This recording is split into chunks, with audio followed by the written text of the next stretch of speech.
ngày nayម៉ាក់ខ្ញុំមកបង្ហាញពីរបៀបធ្វើណែមសាច់ត្រីលាយស្បែកជ្រូកឲ្យអំពូមីងបានដឹងទាំងអស់គ្នា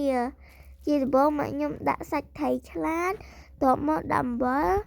ហើយកូរវាអំពូមីងវាយវាឲ្យសព្វឲ្យស្អិតបែបនេះមកឲ្យវាចូលជាតិអំបិលហ្នឹងហើយទុកម្លែក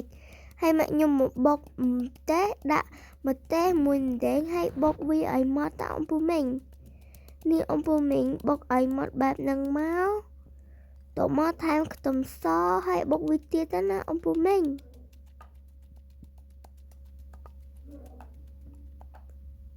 ហើយឥឡូវនេះម៉ត់ឲ្យម៉ាក់ខ្ញុំចាក់ចូលក្នុង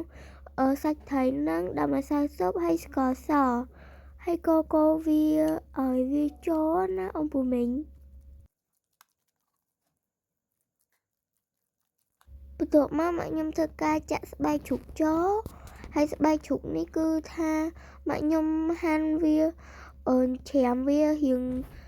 ទូចពេកអំពូមីងចឹងបើអំពូមីងធ្វើដាក់វាឲ្យរៀងធំទៅសារអីពេលវាទូចចឹងវាជ្រុះឥឡូវនេះគឺថាអាឡែងតានិយាយគឺថាណែម៉ាក់ខ្ញុំហ្នឹងគឺដល់វគ្គខ្ចប់ហើយអំពូមីងហើយឥឡូវគឺថាម៉ាក់ខ្ញុំខ្ចប់ជាមួយនឹងស្លឹកកន្ទួតហើយស្លឹកកន្ទួតដែលម៉ាក់ខ្ញុំយកមកខ្ចប់នេះគឺថាខ្ចីល្អមែនតើហ្មងអំពូមីងឡើងខ្ចីលវក់ហ្មងណាហើយនេះម៉ាក់ខ្ញុំខ្ចប់វាដាក់ម្ទេសមួយកណាត់ទៅណាអំពូមីងពីសារម្ទេសដែលម៉ាក់ខ្ញុំយកមកខ្ចប់ហ្នឹងវារៀងធំពេកចឹងណាហើយឥឡូវ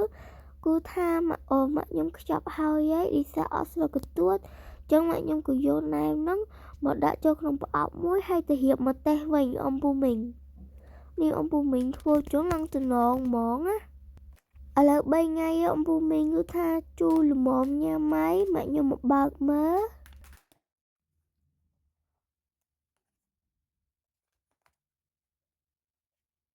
នេះអំពូមីងមករូបរាងនិយាយថាឡើងតំណងហ្មងណា